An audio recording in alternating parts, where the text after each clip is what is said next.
कि इसरो के साइंटिस्ट को और नीरज चोपड़ा को पार्लियामेंट में बुलाकर उनको ऑनर किया जाए। संसद के विशेष सत्र और सत्र के एजेंडे की अटकलों पर एआईएमआईएम सांसद असदुद्दीन ओवैसी ने अपनी बात रखी।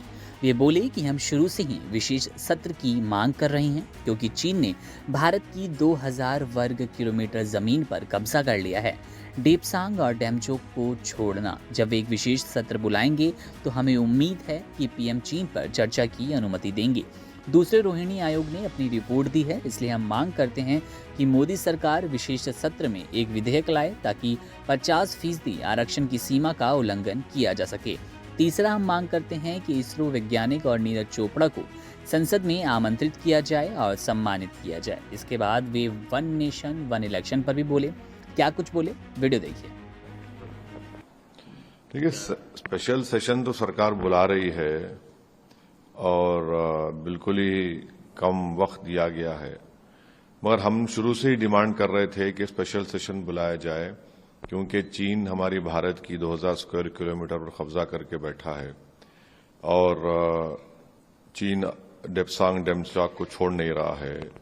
चीन हमको पेट्रोलिंग राइट्स नहीं दे रहा है गोगरा में, हॉट स्प्रिंग्स में, पोंगसोंगसू लेक में। जब स्पेशल सेशन बुला रहे हैं तो उम्मीद करते हैं कि भारत के प्रधानमंत्री चीन के ऊपर डिस्कशन को अलाउ करेंगे।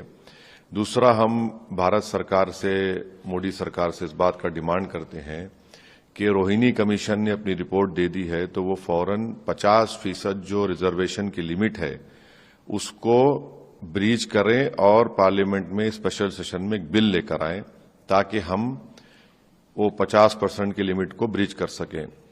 तीसरा, हम इस बात का डिमांड करते हैं कि इसरो के साइंटिस्ट को और नीरज चोपड़ा को पार्लियामेंट में बुलाकर उनको ऑनर किया जाए। ये बड़ा अच्छा मुस्बित पैगाम जाएगा। और चौथी बात यह है कि जो मीडिया में ये सवाल उठ रहा है कि क्या वन नेशन वन इलेक्शन होगा, ये नहीं हो सकता है। ये भारत के संविधान के खिलाफ होगा क्योंकि फेडरलिज्म भारत के संविधान के बेसिक स्ट्रक्चर का हिस्सा है। और दूसरी बात यह है कि बीजेपी के पास राज्यसभा मेजॉरिटी नहीं है।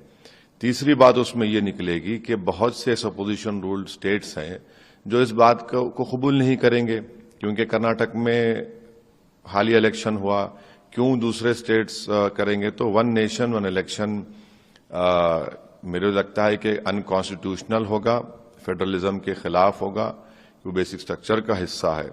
तो अब ये नहीं मालूम कि क्या एजेंडा है, मगर हम मोदी सरकार से आखिर में इस बात का भी डिमांड करते हैं कि वो अभी से ही देश को बता दें कि विंटर सेशन कब होगा, उसके तारीख दे दें। ऐसा ना हो कि आप सिर्फ वोट ऑन अकाउंट ले लें फरवरी में और चले जाएं, क्योंकि सप्लीमेंट्री डिमांड तो आप पिछले सेशन में ले चुके हैं। अब हम तो यही डिमांड करेंगे कि नवंबर दिसंबर में भी विंटर सेशन के डेट्स का ऐलान कर दीजिए, फिर वोट ऑन अकाउंट फरवरी में होगा। तो ये इस पर हमको यही बोलना है जो स्पेशल सेशन बुलाया जा रहा है मोदी सरकार की तरफ से।